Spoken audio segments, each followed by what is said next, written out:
What is the most disgusting thing you have ever done that you took pleasure in? My wife and I had two wonderful daughters, 13 and 10, and a pretty healthy relationship. At some point things started to appear off. She got very clingy to her phone all of a sudden, made sure to delete the saved password feature on our common PC, stated having phone calls that suddenly ended when I came into the room.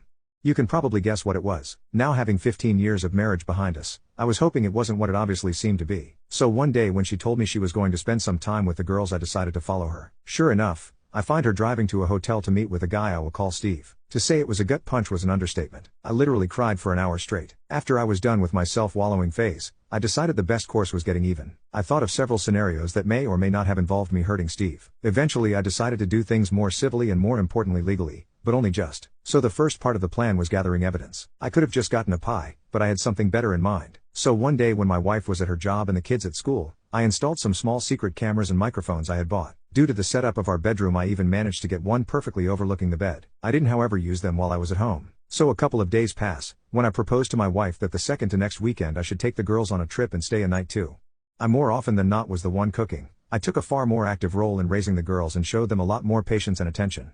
She was usually busy working or drinking, so me going alone with the girls on a trip wasn't that weird. So 2 weeks pass, in which time I get my affairs in order and contact a lawyer to write up a separation agreement that would involve me keeping residents in custody.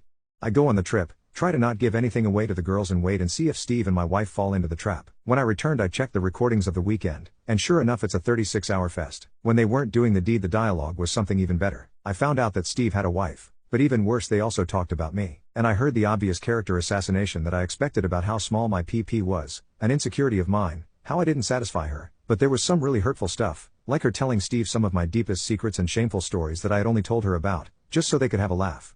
She even told him about my dope story and how I attempted to take my life when I was 16. So at this point I didn't have any doubts on what to do. The next day when the kids left, but before my wife left, I confronted her with the video and told her that either she signs the separation agreement and leaves the house or the girls are going to receive an in-depth explanation of all the positions in which mommy cheated on daddy. I wasn't going to do that. Just to be clear, I love my daughters too much, but I put the threat there and she was too emotional to realize my bluff. She went through all the stages, denying everything, trying to bargain, threatening me, and getting angry. I let it go through all that stuff. Eventually she signed the paper and she departed that very evening after she told her goodbyes to the girls. I didn't show or tell the girls anything graphic. I was always very honest with them, which is another reason why I was always the favorite parent, so I just said that mommy had been unfaithful. The younger took some time figuring it out, but that was made up by my older getting mightily upset. She had just gotten her first boyfriend, as I'm not sure the term really applies at that age, but she knew enough of the world to get mad big time. This would be important at a would-be custody battle, as though she did for the moment agree to give over custody. I feared, and I was right to fear, that she would try and fight me for the kids.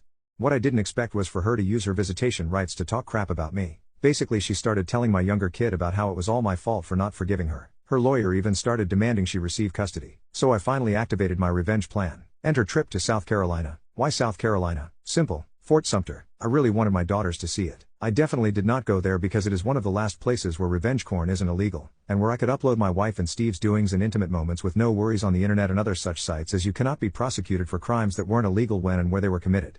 I especially made sure to include the clip where Steve could not get it up. I sent the links to my wife's employer, her clients, and everybody in her line of work just to be sure, to Steve's wife and to his firm.